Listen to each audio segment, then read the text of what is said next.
Welcome to Matador Express. I'm your host, Mike Dupont. Tonight, our co-host will be Drew Kohnle. Drew is a videographer with the Daily Torador and spends much of his time covering Tech soccer. Drew, I'm sure you've seen the recent rankings. After picking up 2 wins last weekend, the Red Raiders are back in the top 25 this week. What do you make of that? Well, the Red Raiders have come into the rankings at 24 overall. Right now, the Red Raiders sit 5-1. As a coach, it's tough to ignore that type of record. And with their dominating performance over the past 6 games, outscoring opponents 18-3, as a coach, you see that, and you see that they're hot, and you see that as players and as coaches, they're tough to be ignored. And that's why I think that they're sitting where they are, and they have their chance to move up in the rankings with these next upcoming games. Tech closed its 5-game homestand last weekend with wins against Cal State Fullerton and Northridge. They're headed out west this weekend to participate in the Cats Classic. I believe they'll be facing Arizona and Arizona State. A little bit different caliber of opponent. What do you think? What challenges do you think they'll face against going up against the Pac-12? Well, you said it right there, Mike, the caliber of opponent. Those past 6 games, there was only one of those teams that was even close to being in a major conference, and that's the Mountain West with Colorado State. Mm-hmm. The rest of those teams did not have the name appeal or really even that strong of teams to begin with. So playing against Pac-12 opponents, you'll have better players, better coaching from those teams, and they'll have to step up their level of play against the major conference opponent with Arizona and Arizona State. From football to football, allegations have been brought against the Oklahoma State football program, claiming that players were paid for performance during both the tenures of Les Miles and Mike Gundy, according to a series of articles from Sports Illustrated. More information regarding academic fraud, sexual misconduct, and drug abuse will be released in the coming days.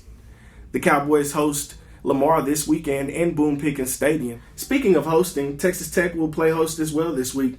Tech faces Texas Christian this Thursday at 6:30 in Jones AT&T Stadium. Drew, you're from Lubbock. Can you remember a time when there's been this much buzz around the city regarding a home football game? I mean, obviously with all the new additions to the Jones, the new coach, the Thursday night spotlight on ESPN. What do you make of all that?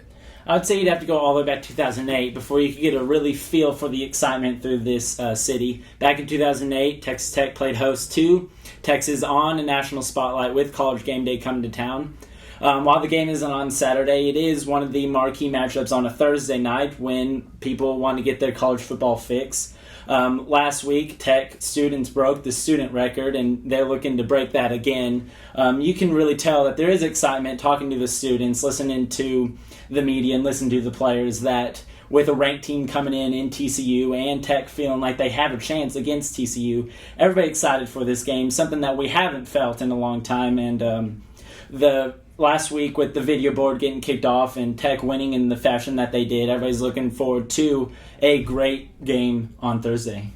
And obviously there's been much made about the quarterback matchup, Boykin versus Baker. What do you think the two will have to do to secure a victory for their team? To secure a victory, what it all boils down to is who makes the fewest amount of mistakes. With Baker Mayfield being a true freshman and Trevon Boykin being on the sophomore, they have not as much experience as you would probably like.